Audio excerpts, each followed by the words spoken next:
المرأة حياة حرة. بيجي سارة أبو ناهونشي وعبال غالية خضر بنامكم كراستر. تحت شعار معا نبني مجتمعا ديمقراطيا كومينالي لإنهاء العنف، تأتي هذه الحملة في مرحلة تمر بها سوريا بظروف سياسية واقتصادية واجتماعية معقدة انعكست بشكل مباشر على واقع المرأة السورية التي ما زالت تواجه شتى أشكال العنف والتهميش الاقتصادي، سواء من خلال محاولات إبعادها عن الساحة السياسية أو حرمانها من حقوقها في المشاركة الفاعلة في بناء مستقبل بلادها. إن المرأة السورية أثبتت عبر نضالها الطويل أنها قوية فاعلة لا يمكن تهميشها، وأنها قادرة على أن تكون شريكة في المقاومة والبناء وصنع القرار. فالعنف ضد المرأة لا يمثل فقط الاعتداء الجسدي والنفسي، بل في كل محاولات لإقصائها وأن تغييب صوتها عن الواقع الاجتماعي والسياسي يعد أكبر عنف عليها. ومن هنا نؤكد أن تمكين المرأة وفتح المجال أمامها لأخذ دورها الطبيعي في كافة المجالات. لا يزال العنف القائم على النوع الاجتماعي من أكثر انتهاكات حقوق الإنسان انتشاراً وشيوعاً في العالم، وتشير التقديرات إلى أن امرأة واحدة من كل 3 نساء على مستوى العالم قد تعرضت للعنف الجسدي أو الجنسي مرة واحدة على الأقل في حياتها. لقد تفاقمت هذه الآفة في بيئات مختلفة، لكن حملة هذا العام بمناسبة اليوم العالمي للقضاء على العنف ضد المرأة تركز على بيئة واحدة على وجه الخصوص الفضاء الرقمي. فالعنف ضد المرأة في المنصات الإلكترونية اليوم تهديد خطير وسريع الاتساع يهدف إلى إسكات أصوات كثيرة من النساء، ولا سيما اللواتي يتمتعن بحضور عام ورقمي في مجالات مثل السياسة والنشاط أو الصحافة. ويزداد هذا الشكل من العنف بسبب ضعف التنظيم التكنولوجي وغياب الإعراف القانوني بهذا النوع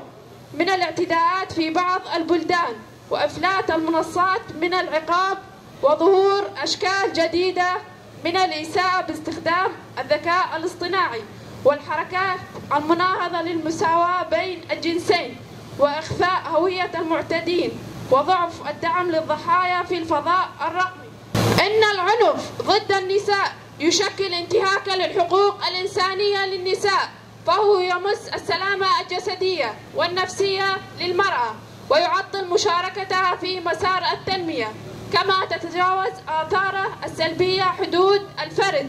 لتصل الأسرة والمجتمع الذي يدفع بسببه كلفة اقتصادية واجتماعية كبيرة. وهو ظاهرة ذات بعد عالمي ليست مقتصرة على ثقافة أو دين أو بلد بعينه، ومحاربتها هدف لا يمكن أن يتحقق دون مشاركة حقيقية وفعلية لكل الفاعلين في ظل هذه الاصطلاحات المنجزة والمكتسبات المحققة ببلادنا. فإن المعركة ضد هذه الظاهرة تبقى متواصلة وتستدعي العمل بشكل أكبر وتمكين النساء وتوفير الحماية لهن مع تمتيعهن بكل حقوقهن الإنسانية. فمحاربة العنف ضد النساء تقتضي من أعمال التفكير الجماعي، وقد فاقمت الصراعات الإقليمية وعدم الاستقرار من تعرض النساء للمخاطرة خاصة في مناطق النزاع، حيث يؤدي إلى الانهيار المؤسسي وحركة النزوح الضائقة والاقتصادية إلى زيادة مخاطر العنف وعدم المساواة ونقص الموارد والجهود المبذولة لحماية المرأة. أيتها الأخوات والأخوة، إن مناهضة العنف ضد المرأة ليس مجرد قضية نسوية، بل هي معركة إنسانية شاملة تتطلب الوقوف جميعا يدا بيد للقضاء على هذه الآفة. إن العنف ضد المرأة جسديا أو نفسيا أو رقميا هو عار على جبين البشرية وخرق صاروخ لحقوق الإنسان، فهو لا يبقى على بلد أو مجتمع.